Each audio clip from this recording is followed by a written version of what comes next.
Toward the end of the 19th century, the horseless carriage became a familiar sight in most cities. By then, motive power had been invented to take the place of human beings or draft animals.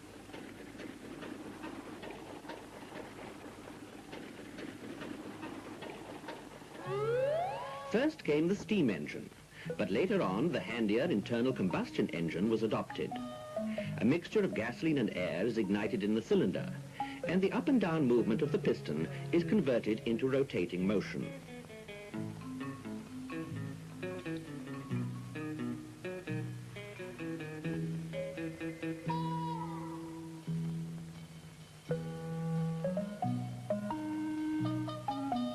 More efficient internal combustion engines, which will produce rotating motions in a direct manner, have been sought.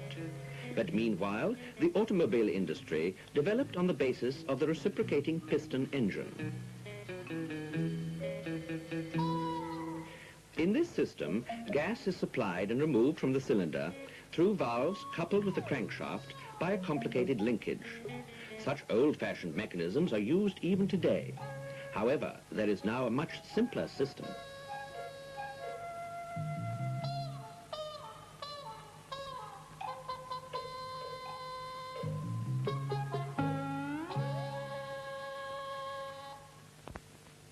It started with geometry. Mathematicians knew that when a circle is rolled on its circumference along another circle with double radius, a point within the circle generates a curve called a trochoid or epitrochoid.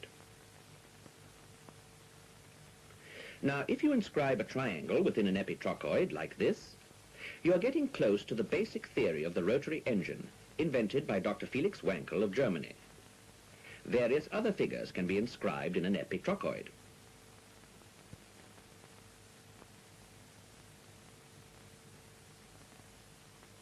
But the most effective shape for automotive engineering is the triangle. Let us observe how the triangle moves within the epitrochoid. As the three apexes move uniformly along the curved surface, the area between is divided into three chambers, the volumes of which are constantly changing.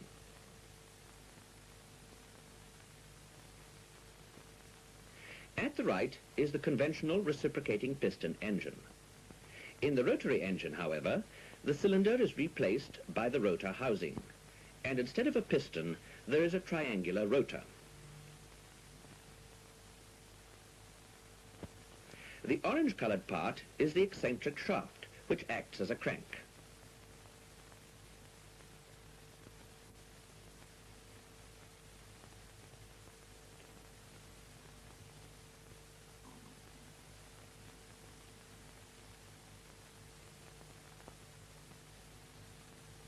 Let us examine the combustion chamber.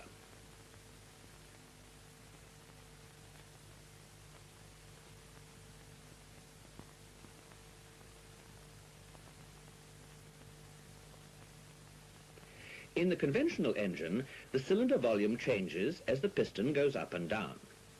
But in the rotary engine, the volume, configuration, and position of the operating chamber changes as the rotor moves in an eccentric orbit. Let's review the process once again. As you see, the two are completely different.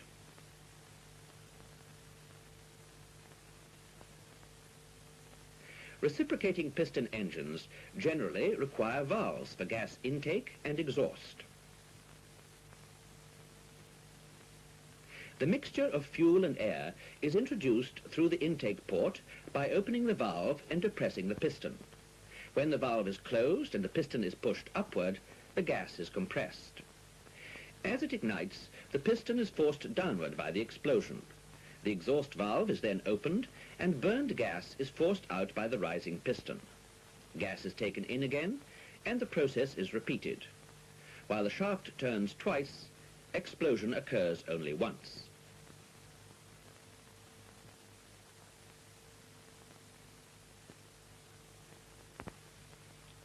The rotary engine has no valves. Gas is admitted through the intake port on the side of the housing. The rotor itself acts as a valve. As it turns and comes to this position, gas is brought in through the intake port, previously kept shut by the rotor. When the volume of the operating chamber is near its maximum, the intake port is shut off by the rotor, and the gas is compressed as the chamber becomes smaller. Ignition and explosion. Pushed by the expanding gas, the rotor turns. When it reaches the position of maximum volume, it uncovers the exhaust port and the gas is expelled as the chamber contracts. Again, intake, compression,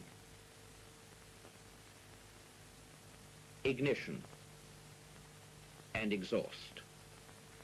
Thus, during one rotation, the rotor performs all these strokes.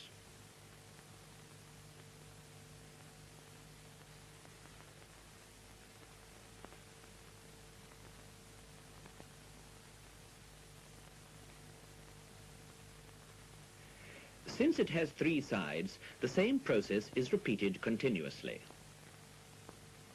When side A is about to be propelled by the exploding gas, side B is in the intake and compression stage, and on side C, exhaust is taking place.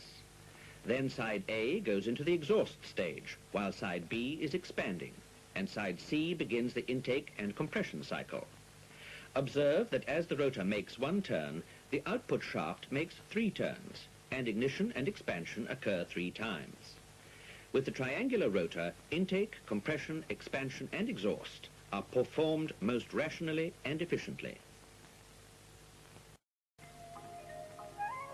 This is a real rotor. There is a hole in the center in which an internal gear is inserted to receive a shaft.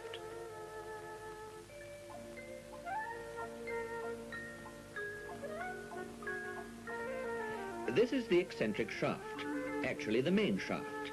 It is integrated with an eccentric part controlling the planetary motion of the rotor.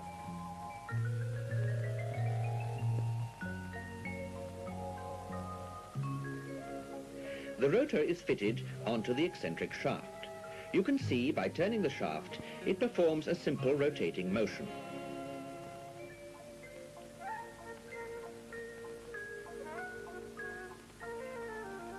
What happens when the fixed gear on the side housing, integrated with the bearing, is engaged with the rotor gear?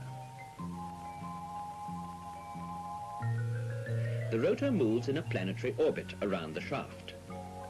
As the 3 apexes of the rotor move, they generate an epitrochoid.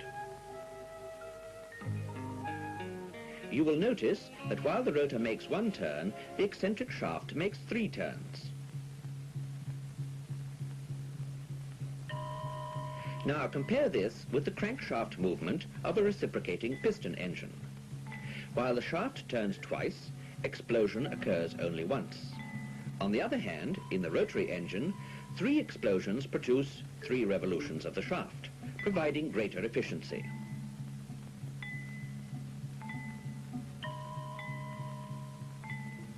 In actual rotary engines, now being mass-produced, 2 rotors and housings are used to increase output and obtain smooth revolution.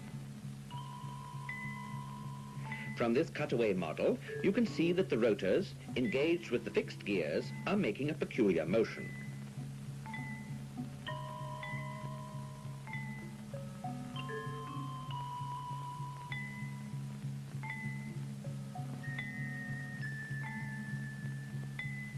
As you look at the engine from this angle, the relationship of the 2 rotors becomes clear. The angle of the rotors is staggered, so that expansion occurs alternately. Therefore, while the output shaft makes 1 revolution, 2 explosions occur.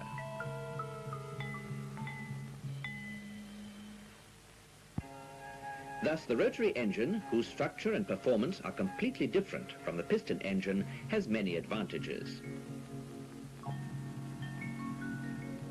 Gas in the operating chamber flows vigorously as the rotor turns, especially in the process of compression and ignition, so that combustion is rapid. Furthermore, intake, compression, and combustion take place in different parts of the operating chamber, so there is no danger of overheating which would cause irregular combustion during the compression phase. Since knocking is thus prevented, no special fuel or additives are necessary. That is, low-octane gasoline without lead is quite adequate. There is no vibration from the up and down movement of pistons, nor any noise from the operation of valves.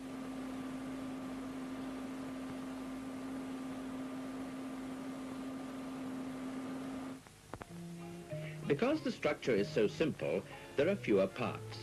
That is one of the most favorable characteristics of rotary engines. In terms of repair or overhaul, the rotary engine has great advantages over the reciprocating piston engine. To have a look inside a piston engine, you first take the cover off. You see the cylinder head and the complicated camshaft system, with 2 valves for each cylinder. Now what? Nuts and bolts are taken off.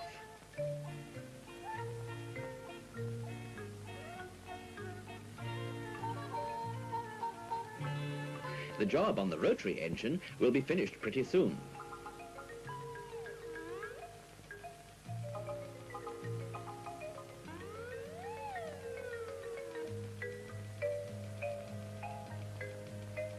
On the reciprocating engine, the camshaft and the cylinder head are removed. At last, the pistons are visible.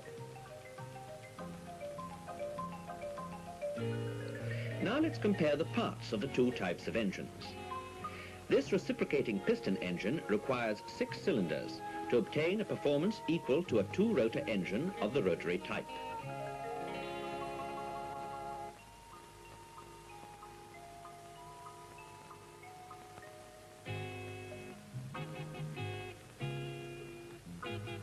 There are so many parts in a conventional engine.